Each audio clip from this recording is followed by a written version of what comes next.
Hello everyone, welcome back to the channel. Today I'm going to show you how to pay Patreon without credit card or PayPal.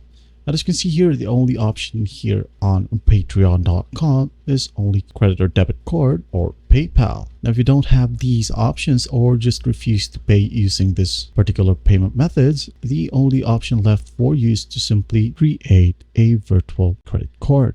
All right, depending on your region, the search results right here may vary. Just go ahead and open up your preferred web browser and look for virtual credit cards. All right, there's some banks that offer virtual credit cards. If you have an existing bank, just go ahead and contact your bank's customer support to ask for a virtual card. All right, now once you have your virtual card, just go ahead and go back to the Patreon's page, enter the name of card, also the card number and a CVV or CCV, then the bill and postcode as well as the country. All right, and also make sure to select card, and after that just go ahead and click on subscribe now and you'll be good to go. I hope this video helps and I'll see you in the next one.